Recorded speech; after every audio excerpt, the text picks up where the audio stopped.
Assalamualaikum warahmatullahi wabarakatuh. Selamat pagi dan semangat pagi anak-anak kelas 3 se-Indonesia. Berjumpa lagi di tema 6, energi dan perubahannya, subtema 2, pembelajaran 3 bersama Ibu Sri Handayani. Sebelumnya marilah kita berdoa menurut agama dan kepercayaan masing-masing. Berdoa mulai. Selesai. Tujuan pembelajaran kita hari ini, satu, menentukan informasi dari teks percakapan tentang sumber energi dan penyalurannya. Kedua, menari tari kreasi secara berkelompok. Ketiga, menentukan lama kegiatan dalam 1 jam dan menit. Menentukan informasi dari teks percakapan tentang sumber energi dan penyalurannya. Anak-anak ibu, berdasarkan pembelajaran sebelumnya, kalian sudah mempelajari bahwa ada beberapa bentuk energi yang digunakan dalam kehidupan sehari-hari. Energi-energi tersebut berasal dari sumber energi. Untuk lebih memahami tentang sumber energi dan penyalurannya, bacalah teks percakapan di bawah ini dengan seksama. Informasi pada teks percakapan dapat ditemukan pada jalan cerita atau pada dialog setiap tokoh. Bacalah teks percakapan secara keseluruhan untuk mendapatkan semua informasi di dalamnya. Pemanfaatan panas bumi untuk pembangkit listrik. Akhir pekan lalu, Dedi dan keluarganya berkunjung ke rumah kakek dan nenek di kaki Gunung Salak. Rumah kakek dan nenek Dedi terletak di Kecamatan Pamijahan, Bogor. Di perjalanan, Dedi melihat banyak pipa berukuran sangat besar dan tanda peringatan untuk tidak melintas. Dedi bertanya-tanya dalam hati, pipa apa itu? Belum sempat bertanya kepada orang tuanya, Dedi dan keluarga telah selesai sampai di rumah kakek dan nenek. Selamat datang Dedi, sapa kakek sesampainya di rumah.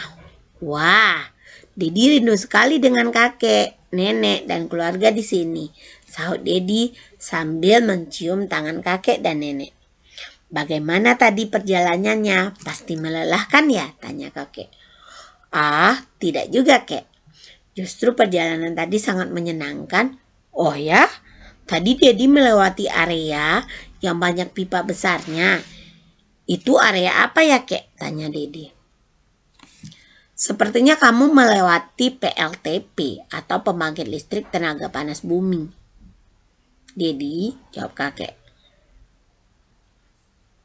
Maksudnya, area yang menghasilkan listrik untuk kita gunakan, begitu? Memang berasal dari mana energi panasnya, kek? Tanya Dedi bersemangat.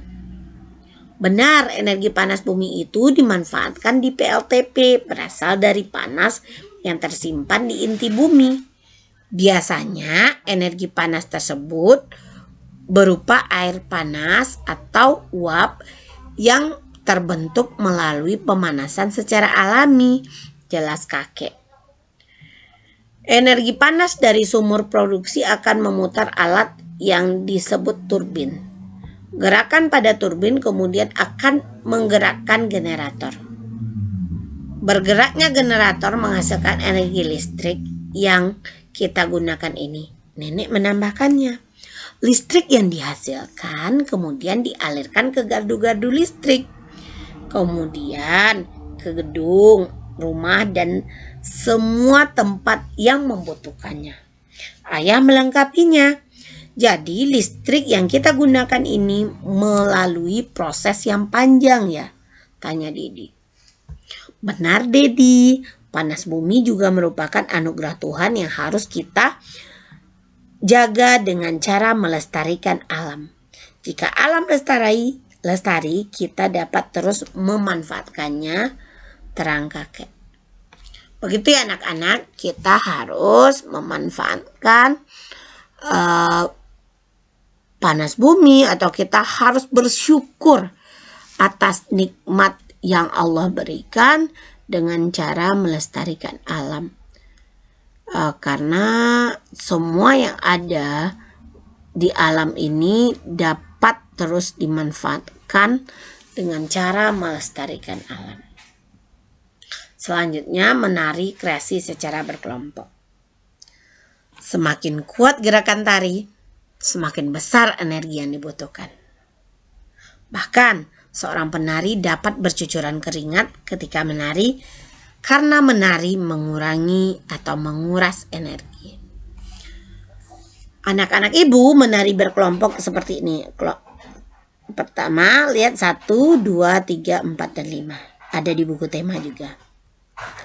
Gerakan kedua, 1, 2, 3, 4. Gerakan ketiga, ini dia menari berkelompok ya. Berkelompok itu harus seirama dia nantinya.